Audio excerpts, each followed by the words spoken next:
అందరికీ నమస్కారం.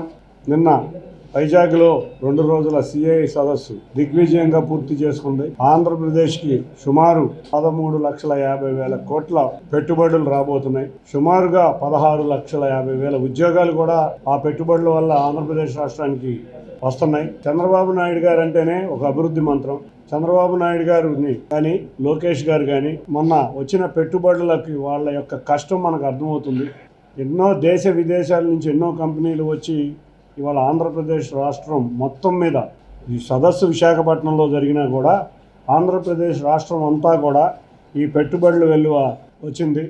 దీంట్లో ముఖ్యంగా ఎవరైనా కొంతమంది వ్యక్తులు గత 5 సంవత్సరాలు రాష్ట్ర పాలనలో కుంటిపడిపోయిన రాష్ట్రం మళ్ళీ అభివృద్ధి బాటలో నడుస్తుంది.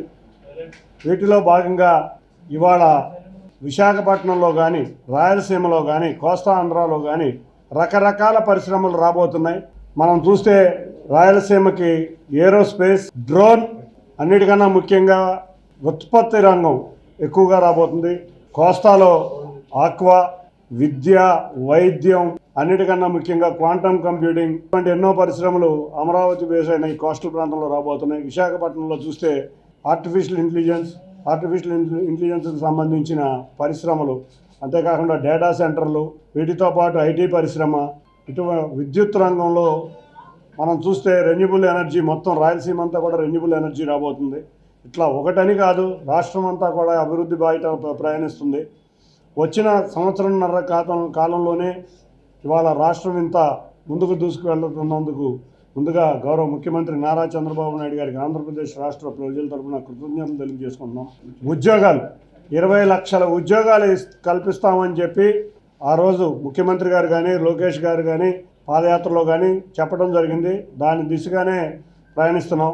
మొదటి రోజు కాకముందే సుమారు 4 లక్షల కోట్ల ఒప్పందాలు జరిగినాయి. మొదటి రోజు 8 లక్షల కోట్ల ఒప్పందాలు జరిగినాయి. సుమారు 13,50,000 కోట్ల ఒప్పందాలు జరిగినాయి. ఒప్పందాలే కాదు, ఆచరణ కూడా ప్రారంభిస్తాం. వెంటనే కూడా కొన్ని పరిశ్రమలకి శంకుస్థాపనలు కూడా జరిగినాయి. కాబట్టి మనం అందరం కూడా ఇవాళ అభివృద్ధి బాటలో మన రాష్ట్రం ప్రయాణిస్తుంది. ఆంధ్రప్రదేశ్ అభివృద్ధి బాటలో ప్రయాణిస్తుంది. దీనికి మూలకారకులైన గౌరవ ముఖ్యమంత్రి నారా చంద్రబాబు నాయుడు గారికి, లోకేష్ గారికి ధన్యవాదాలు తెలుపుకుంటున్నాం. ఇవాళ యువతలో ఒక నూతన ఉత్తేజం, ఉత్సాహం వచ్చింది. జగన్ పాలన అరాచక పాలన అయితే చంద్రబాబు గారి పాలన అభివృద్ధి పాలన. కొంతమంది వ్యక్తులు గూగుల్ మేము తెచ్చాం, ఇంకొక పరిశ్రమ మేము తెచ్చామని సిగ్గులేని మాటలు చెప్పుకుంటున్నారు. జీవితంలో వీళ్ళు మారరు. వీళ్ళు చెప్పేవన్నీ అబద్ధాలే. రోజు రోజుకి అబద్ధాలు చెప్తూనే ఉంటారు. ఇవాళ ఇంత పరిశ్రమలు తీసుకొచ్చినా మేము తెచ్చామని ఆ రోజు మనం చూసాం. హీరో హోండా వెనక్కి వెళ్ళిపోయింది. ఎన్నో పరిశ్రమలు ఆ రోజు చూస్తే అమర్రాజా బ్యాటరీస్ వెనక్కి వెళ్ళిపోయింది. ఎన్నో పరిశ్రమలు రాష్ట్రం వదిలి వేరే ప్రాంతాలకు తరలిపోయినాయి. ఇవాళ మళ్ళీ అటువంటి పరిశ్రమలు మొన్న కూడా హీరో కంపెనీ వారు కూడా ఒప్పందం చేసుకోవడం జరిగింది. వెళ్ళిపోయిన ఎన్నో పరిశ్రమలు మళ్ళీ ఆంధ్రప్రదేశ్ రాష్ట్రానికి వస్తున్నాయి.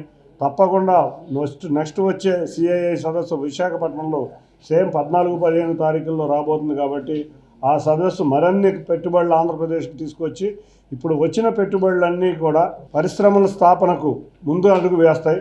తప్పకుండా రాబోయే 3.5 సంవత్సరాల్లో ఆంధ్రప్రదేశ్ రాష్ట్రం పారిశ్రామిక అభివృద్ధిలో ముందుకు వెళ్తుందని చెప్పడంలో ఎటువంటి సందేహం లేదు. గౌరవ ముఖ్యమంత్రి నారా చంద్రబాబు నాయుడు గారి కృషి, లోకేష్ గారి కష్టం ఈ యొక్క సిఐఐ సదస్సు. కాబట్టి తప్పక మేమందరం కూడా వారికి ధన్యవాదాలు, కృతజ్ఞతలు తెలియజేసుకుంటాం.